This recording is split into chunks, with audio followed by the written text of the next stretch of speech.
we're also streaming live on Facebook. Just search for the official page of Radio Caribbean International. Please be sure to like and share that as well with your friends and family. This is a call-in program, and if you want to call in to tell us what's on your plate today, you can do just that. The number to call in is 452-3046. Again, 452-3046. And you can also use WhatsApp, and you can reach us on 724-0008. You can call in, or you can message in to that WhatsApp number. Again, 724-0008.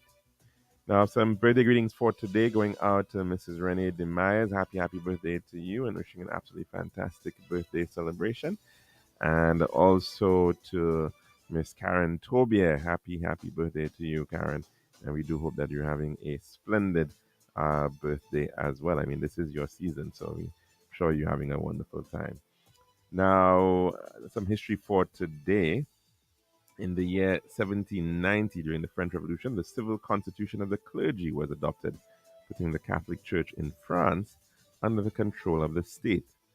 In 1804, on this day, the former United States Treasury Secretary Alexander Hamilton died after being shot in a pistol duel the previous day by Vice President Aaron Burr. Of course, Alexander Hamilton happened to be born in the island of Nevis. In the year 1863, British forces invaded the Waikato in New Zealand, the home of the Maori King movement. And of course, that led to a new phase of the New Zealand wars between the colonial government and the Allied Maori troops there. In the year 1913, on this day, 150,000 Ulstermen gathered and resolved to resist Irish Home Rule by force of arms. And in 1957, on this day, the United States Surgeon General Leroy Burney declared that connected smoking with lung cancer. And we now move on to our dish of the day.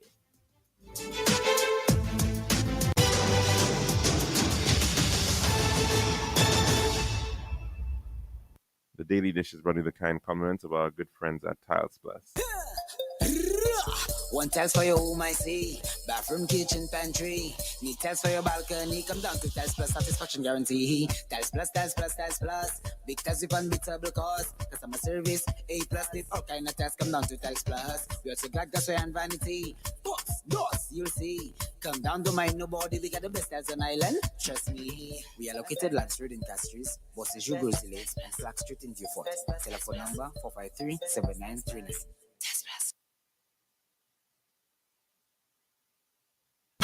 Serving now, the Daily Dish. And welcome back to our program for today. Now, of course, it is Carnival weekend here in St. Lucia.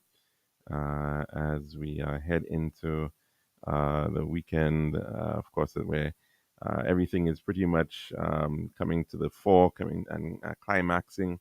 And we are of course, going to be seeing some of the national events continue, in particular that of the Calypso finals, as well, although it got postponed. It was originally supposed to have been last weekend. The Kiddies Carnival, the Kiddies Carnival Parade, will be happening in the streets of Castries, I think on Sunday. Of course, lots of different events, lots of different parties happening. Have been happening this week, which is pretty much has become the really condensed period of Carnival before the actual parade of the bands, which is going to be happening come Monday morning. Of course, we've seen quite a lot of changes over the years in terms of celebration of Carnival here in St. Lucia. I think we did have a tradition of Carnival that went back probably into the 18th century, as was the case in places like Trinidad as well. And there are records of carnivals still happening into the 19th century in places like Soufrière and what have you. But it seemed to have died out in some form, and at somewhere in the 1950s, after the that entire period of the Castries fire, and the rebuilding of the city of Castries, there was a desire to look at carnival in the form as it was and had been developed in Trinidad and Tobago, and to effectively reintroduce it here in St. Lucia. And that was done back in the 1950s. Individuals, of course, such as Roderick Walcott, and the St. Lucia Arts Guild, and others were very instrumental, certainly, in bringing that type of pageantry to this post-World War city of Castries in the first instance. So, of course, it's a very important aspect of appreciation in terms of carnivals. It tends to be certainly something that is urban. It's an urban festival. It usually will involve parades on streets. And in as much as, of course, there are variants of carnivals all around the world, very famously, of course, in Brazil, and the different cities in Brazil, they all have their respective carnivals. And likewise in many parts of Europe as well, whether it may be from Venice to Cologne. And of course, it has become a means of bringing visitors, bringing tourists to a city. And we've seen that happening in places like, which have now become, as a result of the West Indian diaspora, uh, going to New York, going to Toronto, going to London. They have, in fact, inculcated this carnival tradition in these urban centers, whether through Labor Day or Caribana or Notting Hill Carnival. And so it is becoming big business around the world, and spreading to other metropolitan areas. And so, of course, Miami is looking to can use that, of course, and they've carved out a period in October. And of course, other cities, whether it's Houston, Dallas, and other places, are looking to be able to utilize that tradition. In some places in the Caribbean where there really was not that very strong tradition of carnival, like in Jamaica, for instance, in the Northern Islands, uh, their type of festival may have been a sort of a maybe John Canoe. Uh, they've in fact now embraced Carnival as well. And of course, Jamaica has introduced it in the month of April. Now, in the case of St. Lucia, of course, we traditionally did have it at the just the period just before Ash Wednesday and lead up to that, of course, which of course was the religious context within which Carnival was born. But of course, as with many other countries, wanting to be able to compete, wanting to be able to carve out their own space for the festival, decision was taken to, in fact, switch the dates to the period of July, which is, of course, where we have it now, and within which a number of other islands within the Caribbean have decided to actually place their carnival. St. Vincent, for example, Grenada, Antigua, uh, as well as, well, Barbados always had their crop over in August, and so they've taken that and built it up as their form of that their festival. So, of course, in very many instances, these things have had to be created. Uh, Mardi Gras, and we hear about that, of course, over in New Orleans in Louisiana, and of course we think of the similar connections there. But actually, it was something that was actually created as a festival to mimic or to bring in interest for those elites within the New Orleans area back in the 1800s. And so the idea of creating these festivals has, for quite some time, been seen as being very popular. So that's it's nothing too strange in the case of us here. This idea of creating carnival in the 1950s, and of course, which we still have celebrating up to today. Of course, lots has changed in terms of um, the economics of it, the focus of it. It tended to, of course, be in a celebration of bringing people together, and the music and the calypso, the art forms, the pageant, of course, with the king and queen of the bands. I think now into what 70th installment. The many different uh, opportunities for people to showcase their talents. And of course, in terms of the costumes too, the tradition was that costumes were made locally. They were, of course, quite often the whatever was being used to make the costumes would have been imported, would have been used, brought in, and then manufactured locally. Of course, a lot has changed since that period of time, and globalization now means that quite a lot of our carnival costumes are being made in China. And some people will tell you that this is the nature of production, and this is how things are. And of course, it's very difficult. I think it's only a few bands right now are still making their own costumes, and of course, we can think of Tribe of 12, notably in this regard, still keeping that tradition. And the idea, the tradition of costume making, I think, is still a really important aspect of it. The music, of course, um, this year, good to see that there's been some added funds in terms of incentives on the award side.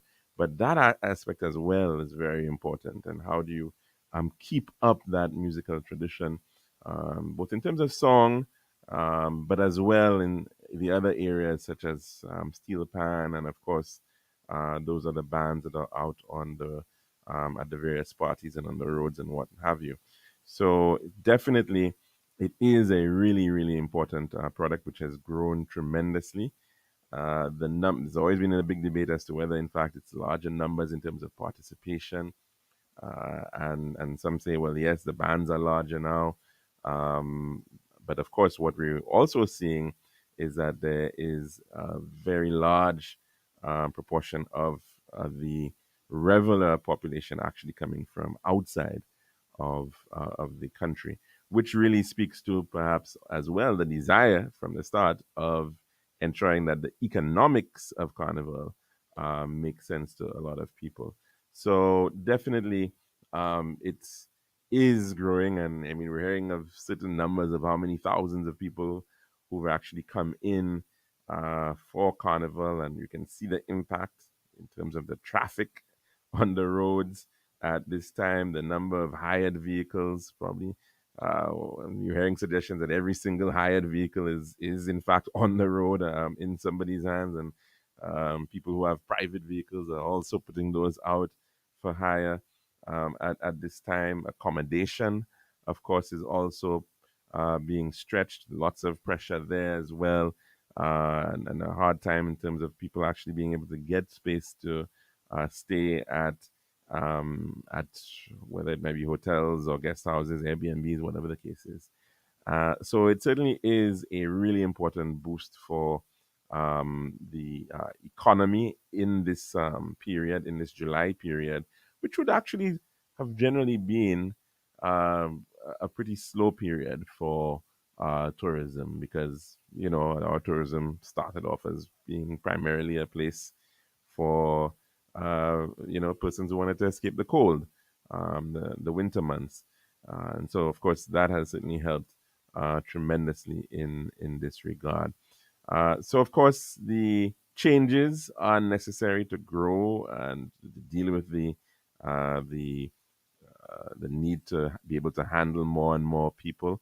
The route, of course, we've seen has changed for quite some time now, and more, of course, it's now more out of the city, and starting off at the Shock area. And I'm glad that, of course, there has been a change with respect to the city center, because, in fact, I think we raised that last year on this program, that after the judging point, you really do need more of a route within the city center to allow for more circulation so that bands are not um, pretty much just clumping together. They're not bunching together in the city because they've got to turn around very, very quickly and head back out.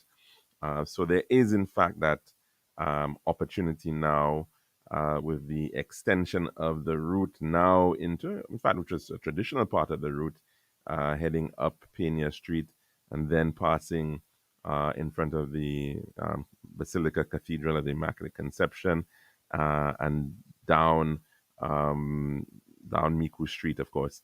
Now, that's I think is really important from the perspective of what Carnival was really about in the first place, right? And so being able to pass next to the cathedral, being able to ensure that the individual, the revelers are, as well as the viewing public, can actually enjoy Carnival within the city space, I think is actually very, very important. And of course, the Derek Walcott Square, having that space available is also very useful for the enjoyment of individuals. Um, in Port of Spain, for instance, these squares, in many instances along the routes, are actually rented out. They're actually leased out for, and various bands will actually set up their various, rest stations and support areas for their revelers so that they can actually take a break within the carnival space and what have you. So I'm not sure if there's any intention of but potentially utilizing the Derek Walcott Square in that regard. It is now an open space. It's no longer walled in as before, and so potentially how it interacts with the carnival, it could be very interesting. And of course, down to the junction with Manuel Street, the and then taking a right onto Manuel Street and heading north. Of course, that area, the traditional Prince Alfred Basin, and then looping back into Jeremy Street to make the way out of the city, I think is certainly a welcome addition within the carnival route. The route itself, and we've spoken about this in times gone past, is also really important in terms of defining the experience that individuals have. And one of the characteristics that we've heard that is quite the perhaps the signature moment, the $1 million shot, is that of entering the city past the Sanssouci Bridge and coming over into the waterfront. And I think those experiences are really important. And so, can the route perhaps even be extended more to embrace other areas? Well, I think so, and certainly maybe with some creativity, though, and improvement in the connectivity of our transport network. Perhaps that can be done. In many places around the world, their cities have been designed for parades. That's part of the actual experience of the city space, and having avenues, having boulevards that can actually accommodate large parades is something that some cities look towards ensuring that they can actually do. Maybe in other places it would have been for military purposes. The military parade would have been what would be the focus there. But when you think of great cities like Paris, for instance, which is home now to the Olympics this summer, and the Champs Elysees, right, and the Arc de Triomphe, and that entire axis was designed for parade, was designed for people to be on the move, on the streets, on display. And of course you can think of lots of other areas where you see those types of parades, like I said, in the case of the United Kingdom and London and the Mall. that for ceremonial purposes, and the roots that we've seen for celebration of great events. It's really important. There is an importance in having those roots that are well designed for that purpose. And in the Red Square, for instance, in over in Moscow, and you can go on, and you'll find a lot of examples of just that. And so I think it is certainly really important that we think about when we're thinking about urban space, our city of Castries, that is also another important aspect to design for and to consider when we are looking at developing the city of Castries. So certainly, cultural tourism is big business, and we're seeing it now in the form of carnival, but we've certainly been looking at other areas to be able to have as that. Nothing is perhaps as big as carnival right now, and of course, the efforts being done in other areas like emancipation, like the flower festivals, La Wars and La Marguerite, and others certainly are very, very important.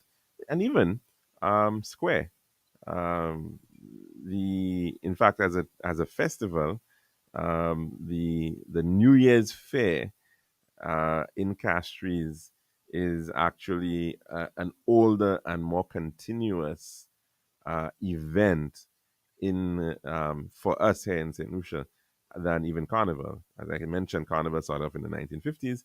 We've been actually having continuous celebration of fairs from since I think the 1870s or thereabouts. So it certainly is a really old tradition that certainly should also be part of our thinking when we look at some of these festivals, and how they can continue to be relevant in our current era. So that's our dish of the day. When we come back, we will be taking in our weather report. This has been The Daily Dish.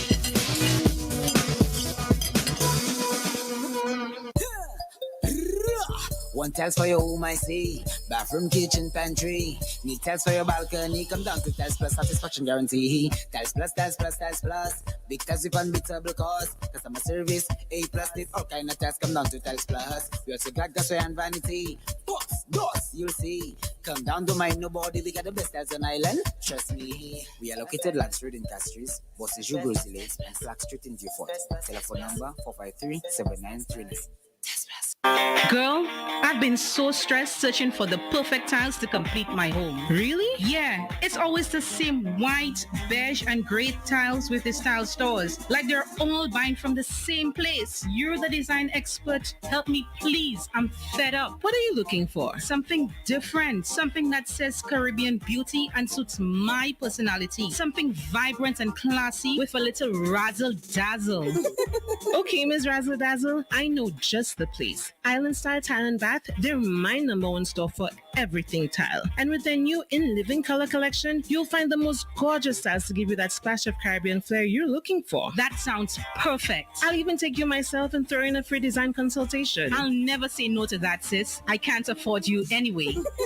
Visit our Island Style showrooms in Castries, Rodney Bay, and Viewfort, or call 450-452 or 453 Tile. We'll help bring your vision to life in living color.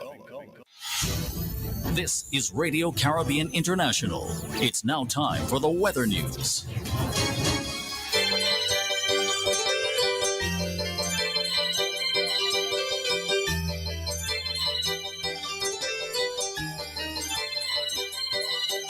And that's, of course, on the 1.1. It's now time for your weather report as of 12 noon today, presented by Island Style Talent Bar. The forecast for Solution Valley for the next 24 hours. Winds will be blowing from between the east and east-southeast near 16 miles per hour or 26 kilometers per hour with gusts near showers. The weather generally cloudy and hazy with scattered showers, which may be heavier in some locations and isolated thunderstorms. The forecast for Lesser Antilles, generally cloudy and hazy with scattered showers, which may be heavy in some locations, and isolated thunderstorms. And the weather outlook: a tropical wave is a tropical wave will cause mostly cloudy conditions with scattered showers and isolated thunderstorms over the Lesser Antilles during the next 24 hours. Saharan dust haze in varying concentrations will affect air quality and visibility in the region during the next few days. Two tropical waves located over the central tropical Two tropical waves located over the central and eastern tropical Atlantic are moving westward near 17 miles per hour or 28 kilometers per hour. And this was the weather report as of 12 noon today, presented by Island Style Talent Bath. This has been RCI's Weather News. For more information, call the Weather Hotline at 454-3452. RCI 101 number 1.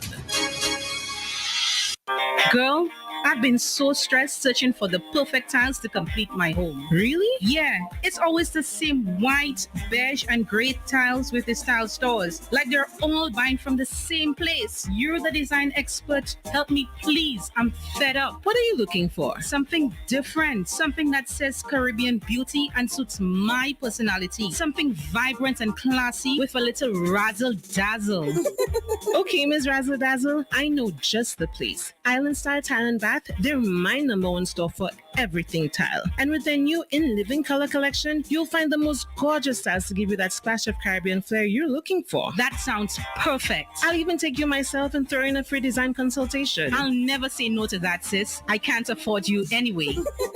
Visit our Island Style showrooms in Castries, Rodney Bay, and View Fort, or call 450-452 or 453 Tile. We'll help bring your vision to life in living color.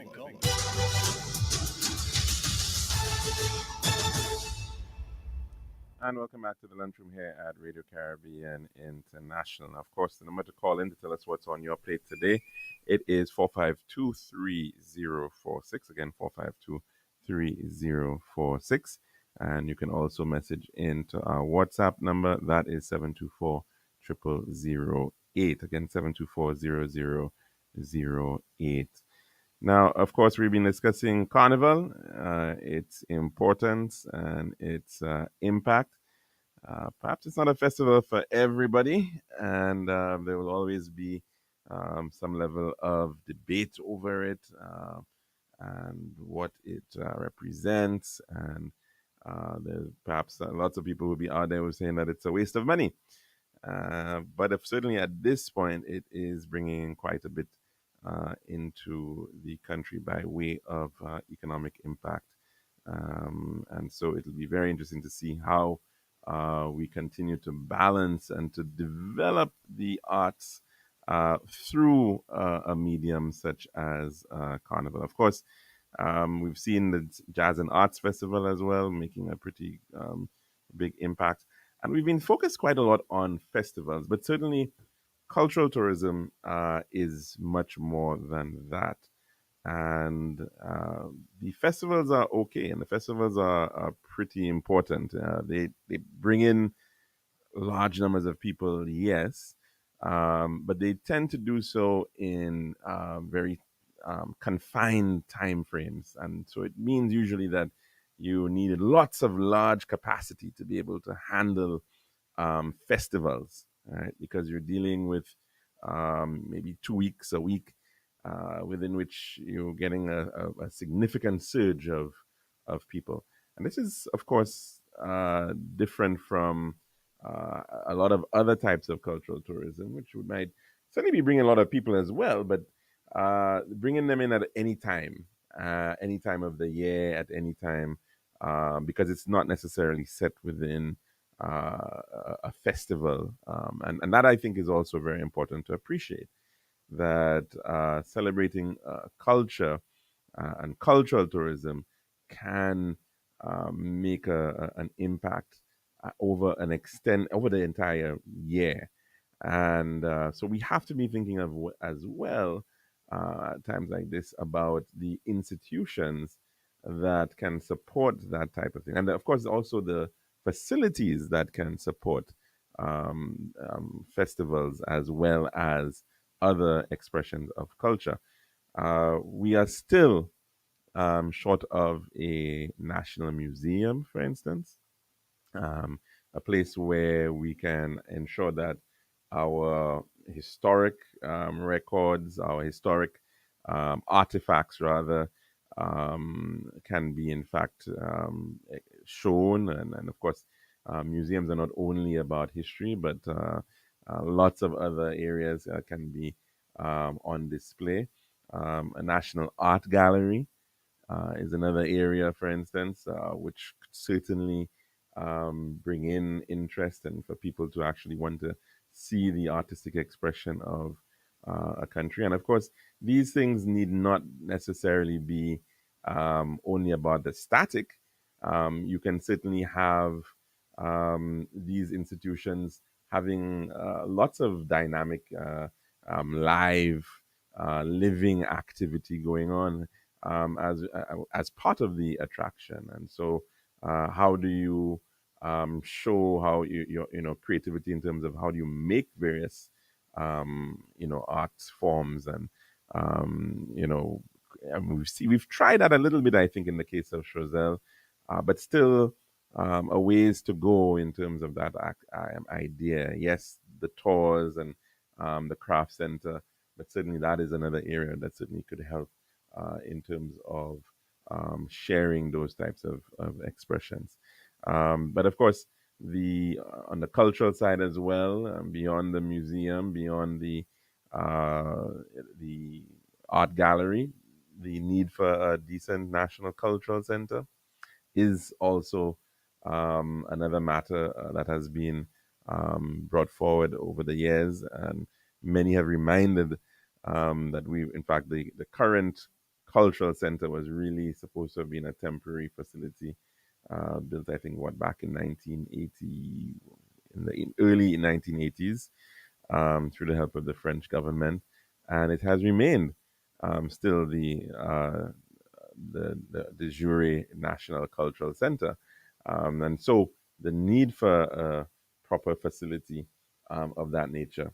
Could it be done like in some countries that have created a joint cultural and conference center? Maybe that's an approach that could be looked at so that it's actually a facility, a multi-purpose facility that's designed well to be able to handle theater and potentially, cultural performances, drama, and whatnot, but as well, maybe orchestras, but as well can also double up as a space for large conventions and large meetings, which in fact is one of the perhaps one of the things still missing within our product.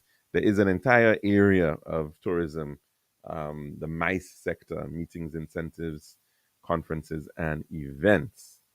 And that's a pretty large worldwide part of tourism. People who are having large conferences, they're having special events, especially in the corporate sector. Quite often you have businesses who want to provide through as a form of incentive to their staff an opportunity to travel, and they will, especially if you've got multinational corporations, they'll be looking to bring people from different parts of the world and to have some sort of conference, some sort of motivational event, and what have you. And they often put together these very large types of events to be able to for their staff, and that is big business. That drives um, lots of opportunity there. And of course, resorts have made the most of that, but having a facility that can actually handle perhaps even more than what these resorts would probably have a conference room or conference banquet hall that might be able to handle 500, 600 people. But if you go beyond that, you certainly do need to have maybe that national space that can actually handle maybe 1,500 or so people at one go. So that certainly is perhaps another needed investment within within this space of cultural tourism. And of course, when we are speaking about cultural tourism, it's not simply just about um, the this festival type of thing. I think it's also very important to appreciate that it has to filter down into the day to day aspects of how we live, and as well how we protect our cultural heritage assets. Now, that's another area because we quite often think that culture is going to be something about music and dance, right? And maybe even some sort of mural or painting. But one of the major expressions of culture as well is how we build and how our buildings look and how those buildings speak to ourselves. I mean, buildings can actually have a relationship with people in that they, depending on how the building is designed and its functionality, it actually speaks differently to an individual. We quite often think, of maybe grandiose buildings, for example, and how they relate to the individual. They give a sense of awe. They give a sense of, they make you feel perhaps diminished by their grandiosity. And so, of course, you look in awe and think, wow, look at this. This was built by our ancestors um, hundreds of years ago, or maybe even thousands of years ago. And it represents and it gives a sense of self, a sense of identity, a sense of place, which is, of course, why people would want to go and spend thousands of dollars to visit the pyramids, or thousands of dollars to go to visit maybe Great Zimbabwe, or to go to Venice, or wherever the case may be, and that's part of the cultural attraction. That's part of the cultural tourism as well. And it's interesting because just recently I looked at a photo, and it's one of those photos of the city of Castries after the 1948 fire. And we've spoken about that, of course, last month, the Castries fire. And there's actually some lovely images of that, the aftermath of the 1948 fire on and of course, the image of the city of Castries taken from the south, from the, I think maybe what we would call Parker Hill or Pave in that area, and looking down at the city that has pretty much been uh, lost, right? So that city that has pretty much been lost. And of course, what struck me within that image was, and I thought, well, what was still left of that city today, right? In 2024, and it's actually is a very interesting look at how little we have beyond that period of time, which is not so long ago, but it still is.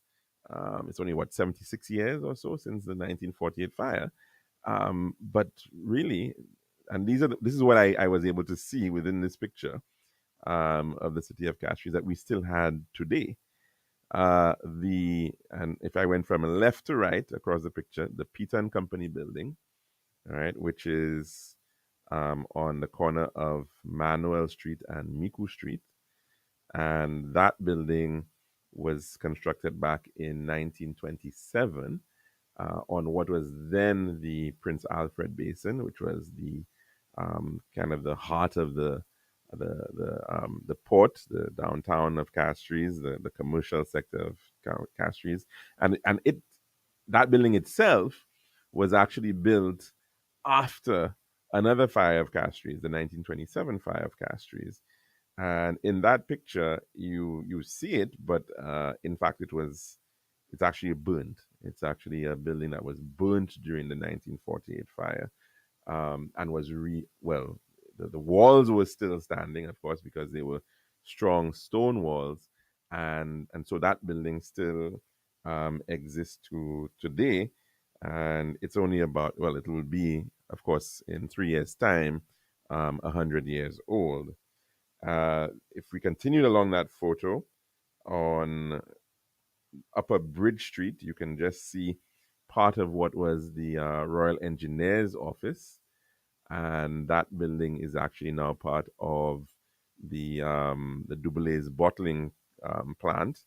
So it's a stone building that finds itself on the western side of Upper Bridge Street, and that's one of the two buildings that you could still see that's around.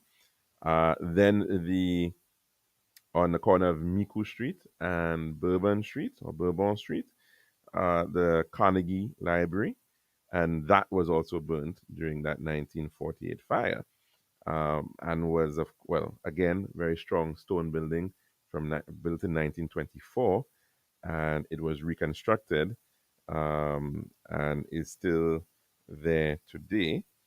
Then you could still see the salmon tree, right, on the Derek Walcott Square. At the time, it would have been Columbus Square. That tree is still there, although I would want to point out that that actually is a little bit reduced because of the amount of canopy that it seemed to have had in 1948. It seems to have perhaps lost a fair bit of that canopy through cutting over the years, unfortunately. But of course, these trees do need to be managed to keep them healthy. Then the Cathedral of the Immaculate Conception. At that time, it would have been the Church of the Immaculate Conception. It is perhaps the biggest survivor, certainly, of the 1948 fire. It's pretty intact intact and almost identical to what it was at that time. Then also, there's one small building on behind it on Brazil Street. On the on the southern side of Brazil Street, is a stone building which still stands today, um, and that would be between Labrie Street and Marianne Street. That stone building right next to Dr. M. Remy's office is still there. I did skip the row of buildings that would have been just south of Brazil Street facing the square. Those buildings somewhat still exist but they've been modified or changed over. But the facades certainly have generally been kept for many of them. But it certainly is modification with those buildings. Then, if we go further to the right in that picture, the market, the Castries Market or the Central Market, which dates from about 1894. I should have mentioned the cathedral dates from about the 1890s as well, completed in 1899. Then the presbytery, which is on Pena Street, the corner of Pena and Miku. That building still exists today, and it's pretty much has been unchanged in terms of its design. And the only other building, although tremendously modified in many different ways, because you can't even necessarily, if you wouldn't even recognize it if you didn't know that it was there, because it's really encased around another building which was built to extend it, which is the St. Mary's College building on Miku Street, which is now today the Castries Parish Center. And that building dates from 1890, but then, of course, there was an addition to it, I think somewhere around the 1950s or 60s or thereabouts, that to enable it to become a larger building and for it to serve as the parish center for Castries. So those are effectively what we have left in terms of these cultural heritage physical assets in the city of Castries by way of buildings. And so we certainly do have to think about their own conservation and preservation, because quite often these structures require quite a lot of work. Now, this is not to say that there were not other buildings which survived. I'm just pointing out from that photo what you can actually see that survived that fire. Certainly, to the eastern part of the town, there were a number of buildings which in fact survived the fire. Many of which, of course, have also been knocked down over the years, but you still find some of them around some of these old um, these townhouses that were constructed. Some of them in some pretty bad conditions. There's of course, a very famous one at the corner of Brogley Street and Miku. It's a two-level structure with a mansard roof and a garret, and it um, at one point was also the home, I understand, of one of the members of parliament, a member of parliament for Babono. Oh, I think maybe at the time he might have been Castries North or something of the sort. Um, but that was the home of Mr. Alan Bousquet. But in fact, that house was originally built by a gentleman by the name of J.E. Septembre, and it dates back to 1895. And he, in fact, on that house, he actually is one of the few buildings in Castries that actually has the name of the owner, the initials of the name of the owner, JES, and the date it was actually built on that building. So definitely there are a number of these um, buildings holding on for dear life in various conditions that certainly need some hope and restoration. Uh, Quite often, people think that this is simply the work of the National Trust. That um, in most of these instances, of course, as I mentioned, in all of these instances, none of these buildings actually belong legally to the National Trust. They are owned either by private individuals or maybe the crown, and so it really is important that there is that effort at how do you support restoration, how do you encourage individuals to in fact maintain a building of a certain style, to be able to conserve it, and that requires incentives, that requires support, because the reality is that these buildings uh, today would cost so much more to be able to actually build. The skills of the workmen of the past, it's pretty hard to be able to replicate what they did really and truly. And it costs a lot more to be able to do so. The materials that they use, some of the woods that they use, for instance, are much scarcer today.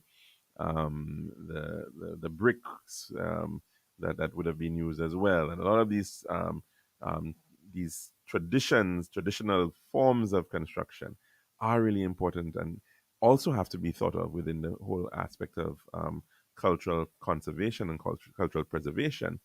When we look at so many of these buildings, they are certainly needing support. In the case of Trinidad and Tobago, for instance, you would go around the savannah and the famous, the Fantastic Seven, a row of these buildings which give a sense of grandeur, whether it's the Queen's Royal College or Stallmeyer Castle or Whitehall and whatnot. Um, and we do have some very fantastic examples of buildings, and unfortunately, though, some of them are being lost very very quickly. The Mount Pleasant, for instance, which is the home of FRC, we saw that go into flames back in 2018, and that was certainly a very fine structure that can still be reconstructed. It's actually a stone building there. You can think of uh, the Belmont, I believe it was called, which is up at the top of Lastic Hill, another fine structure at that time. And of course, a lot of these were built as merchant houses in the time, and but they certainly do have certain elements that make them pretty remarkable structures. Donata, of course, is another one of these buildings which had been given a use, of course, through becoming a home for, sorry, not a home, but a school for special education. And from my understanding, that structure as well might very well have some structural issues, and it is no longer even being utilized, I believe, for that purpose. And so, again, what would be the fate of that one? You can look at maybe the Piat building at the entrance to Piat's Gap, another fine townhouse there, which is leaning on a side. Rock Hall, from which Rock Hall gets its name, which was a house built by the Clark family. Again, another very fine structure that is worthy of conservation and preservation. And there are some others, like in the Mon, for instance, and you would have seen St. Edmund, for instance, another very nice building as you drive up the Mon. And so the question is, how are these buildings going to, which in fact could be very attractive in their own right, how would they in fact be conserved and protected? And of course, what's important is to appreciate too that in any conservation plan, there has to be a use, there has to be a purpose. And so that's why adaptive reuse is really important for many of these structures. They may have originally been built as townhomes or family homes, but I think what can happen certainly is that they can be potentially used for other purposes. Could it be a restaurant? Could it be a home for a school, a small school, maybe for the teaching of music or arts or whatnot, office space, or maybe a boutique hotel.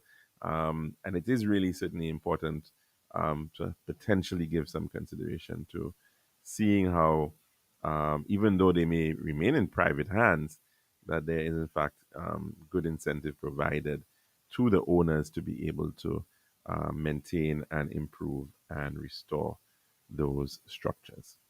So we do hope that everybody has a very safe carnival weekend, and of course, lots to take in.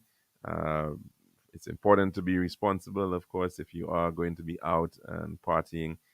You do need to have your designated driver if you're going to be drinking. So we do hope that everybody can stay safe on the road, and we'll be back with you on Wednesday next week for another program of the Lunchroom on Radio Caribbean International. Saying goodbye.